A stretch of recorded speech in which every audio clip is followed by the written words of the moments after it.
అందరికీ నమస్కారం. స్కీముల పేరుతో స్కాములు చేయటం అనేది మన రాజకీయ నాయకులకి వెన్నతో పెట్టిన విద్య. గతంలో ఆంధ్రప్రదేశ్‌లో వైసీపీ అధికారంలో ఉన్నప్పుడు ఆడుదాం ఆంధ్ర అని చెప్పేసి గ్రామీణ క్రీడాకారుల్ని, చాలా చిన్న చిన్న క్రీడాకారుల్ని ఎంకరేజ్ చేయటం కోసం ఒక స్కీమ్‌ని రూపొందించారు. ఈ స్కీమ్ నిజంగా ఇంప్లిమెంట్ అయితే చాలా మంచి జరిగుండేది. కానీ ఈ స్కీమ్ పేరుతో స్కామ్ జరిగింది అనేటువంటిది ఆర్‌కే రోజా గారి మీద ఉన్న ఆరోపణ, వైసీపీ ప్రభుత్వం మీద ఉన్న ఆరోపణ. ఆ ఆరోపణ మీద ఇటీవలే విజిలెన్స్ ఎంక్వైరీ జరిగి, ఆ విజిలెన్స్ ఎంక్వైరీ తన రిపోర్ట్‌ని రాష్ట్ర ప్రభుత్వానికి నిన్న అందించింది.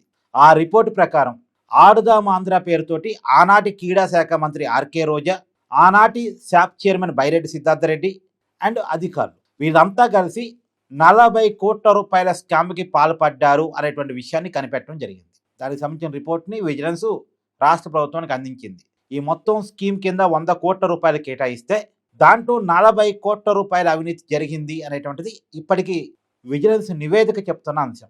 ప్రధానంగా అవినీతి ఎక్కడ జరిగిందంటే, వీళ్ళు క్రీడా కిట్టు కొంటారు కదా, క్రికెట్ కిట్టు, వాలీబాల్ కిట్టు ఇవి కొంటారు కదా. క్రికెట్ కిట్ అంటే బ్యాటు, హెల్మెటు, బాలు ఇవన్నీ కొంటారు కదా. ఆ కొనే విషయంలో అవినీతికి పాల్పడ్డారు. నిజమైన రేటు కంటే ఎక్కువ రేటు రాసుకున్నారు.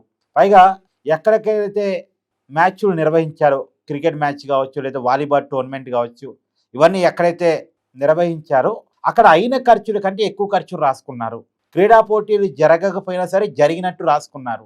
క్రీడాకారులకి ఖర్చు కాకపోయినా వాళ్ళకి ఏదో ఖర్చు అయినట్టుగా రాసుకున్నారు. వాళ్ళకి భోజనాలు పెట్టకుండా భోజనాల ఖర్చు, తాగునీరు అందించకుండా నీటిని అందించినందుకు వాటర్ బాటిల్ ఖర్చు, ఇలా రాసుకున్నారు. ఇలా రాసుకుని మొత్తంగా అవినీతికి పాల్పడ్డారు అనేది ఒక ప్రాథమిక రిపోర్ట్. మామూలుగా విజిలెన్స్ ఎంక్వైరీ ఎలా జరిగిద్దంటే రికార్డుల పరిశీలన ద్వారా జరిగింది. వాళ్ళు రోజా గారిని పిలిచి విచారించడమో, కస్టడీలో తీసుకోవడమో ఇది కాదు. రికార్డుల పరిశీలన ద్వారా విజిలెన్స్ ఎంక్వైరీ జరిగింది. విజిలెన్స్ ఎంక్వైరీ జరిగింది, అవినీతి తేలింది, దానికి సంబంధించిన రిపోర్ట్ ప్రభుత్వానికి అందింది.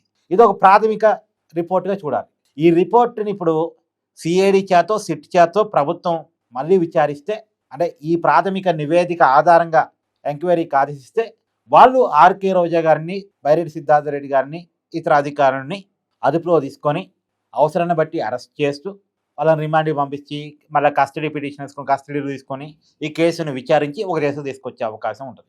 అయితే ఆ దశ వరకు ఈ కేసు వెళ్ళిద్దా, ఆర్‌కే రోజా అరెస్ట్ అయ్యే అవకాశం ఉంటుందా అంటే కొన్ని డౌట్స్ ఉన్నాయి. ఎందుకంటే ఇది తెలివిగా ఆర్‌కే రోజా గారు కావచ్చు, ఆ రోజు బైరెడ్డి సిద్ధార్థరెడ్డి గారు కావచ్చు, వాళ్ళు తెలివిగా ఏం చేశారంటే ఈ స్కామ్కి చైన్ లింకులు చాలా పెట్టారు. చైన్ లింకులు అంటే మామూలుగా ఇది జిల్లాల కలెక్టర్లు, అంటే జిల్లాలో క్రీడా పోటీలు జరిగినప్పుడు జిల్లా కలెక్టర్లకి అథారిటీ ఉంటుంది. జిల్లా కలెక్టర్ల జనరల్ ఫండ్ నుంచి కూడా దీనికి ఫండింగ్ ఇచ్చారు. ఈ 100 కోట్లు కాక అదనంగా కూడా క్రీడా పోటీల కోసం, జిల్లాలో జరిగే క్రీడా పోటీల కోసం జనరల్ ఫండ్లో నుంచి కలెక్టర్లు, ఐఏఎస్ అధికారులు దీనికి కేటాయింపులు చేశారు ఆ రోజు ప్రభుత్వ ఆదేశాల మేరకు. ఈ జనరల్ ఫండ్ కూడా చాలా అవినీతి జరిగిందని. మరి ఇంత లోతుగా వెళితే చాలామంది ఐఏఎస్ అధికారులు, చాలామంది పంచాయతీరాజు ఈ అధికారులు వీళ్ళంతా కూడా దీంట్లో ఇరుక్కునే అవకాశం ఉంటుంది. కాబట్టి ఇంతమంది అధికారులు, ఇంతమంది ఐఏఎస్లు ఇన్వాల్వ్ ఉన్న ఈ కేసు ముందుకు తీసుకెళ్లేటువంటి అవకాశం ఉండదు.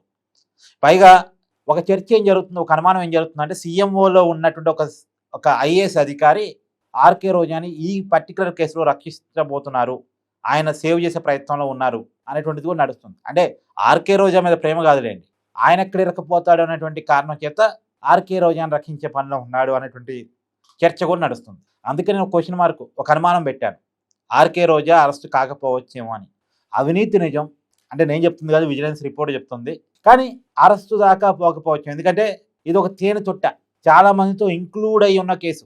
కాబట్టి ఈ కేసు ఎంతవరకు ముందుకెళ్ళిద్ది, ఈ కేసులో అరెస్టుల దాకా కేసు ముందుకెళ్ళిద్దా లేదా అన్నకాడ డౌట్స్ ఉన్నాయి. బట్ అవినీతి అయితే బట్టబయలైపోయింది.